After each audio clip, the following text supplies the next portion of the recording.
Hey, what's up guys? Tactiholics here, and today, by request, we're breaking down the Vortex Spitfire. Wait a minute, we already did that. Today we're looking at the 3X. You've seen us run through the 1 power fixed magnification prism optic from Vortex. This is the big dog coming in at a fixed 3 power.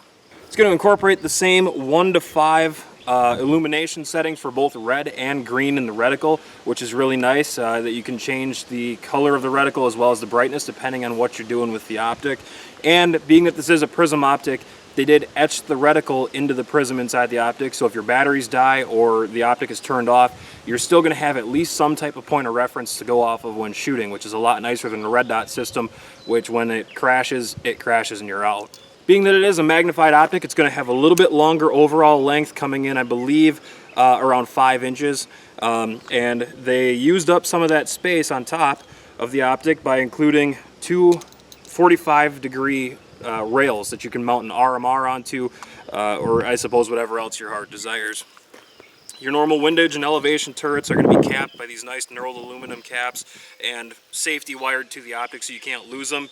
And again, magnified optic, we're talking eye relief. This thing has about 2.9 inches is what they say, 2.8 I think the website says. So right around 3 inches, so it's really not too bad. But there is going to be a little bit of eye relief, and they do incorporate the fine focal adjustment here on the rear ocular so that you can really fine-tune that reticle to your desires. The way the reticle and the BDCs are set up in the 3X Spitfire, Vortex recommends that you use a 100-yard zero. So the main crosshair would be zeroed for 100 yards, and you would also use this for your 200 yards and just compensate for the roughly 3-inch drop if need be. The next hash mark would be 300 yards. The one below that is 400 yards, and the one below that is your 500 yard mark. So you can walk this thing out quite a bit of distance. Well, enough talking about this thing. We got some targets set up behind us, so let's do what we came here to do.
Well, there you have it, guys. I'm not surprised at all, as I'm a big fan of Vortex. The quality of the stuff that they put out is just unparalleled for the price, and the 3-power Spitfire ranks right up there with the rest of their stuff. The setup with the Razor red dot on top does not work for me personally. I'm not a big fan of it, but it is nice that they do give you the rail mounts should you want to run that. I know a lot of 3-gun competitors like to do setups similar to that, maybe even some military law enforcement guys, but personally it's not working out for me.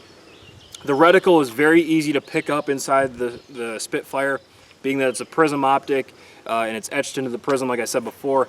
Just like the 1X, that reticle is crystal clear. There's no halo, there's no starburst, and given that you have 5 illumination settings for red and 5 illumination settings for green, whole lot of versatility, and I never found the optic to be washed out on targets. So I'm really liking it. It is a little bit heavy, but you know, it's really not too bad. Perhaps one of my favorite things about the 3X Spitfire is that it comes in at a fraction of the cost of something like a Trijicon ACOG. Still a great quality optic there, but if you're going to use the thing for maybe some less serious use, or you just know that you're going to beat the living daylights out of the thing, this is probably the way to go, because for the money, I think it's going to be really hard pressed to beat it, and you're obviously backed by Vortex's lifetime warranty, so break it and they'll take it and get you a new one with a smile on their faces. I'd like to give a big shout out to the guys over at Vortex for lending me the Spitfire as well as the Razor red dot for testing today. These are demo models that they loaned us. We appreciate that, guys. Go check out vortexoptics.com. And as always, be sure to like, comment, and subscribe to our videos here on YouTube. We're Tactiholics guys and we never quit.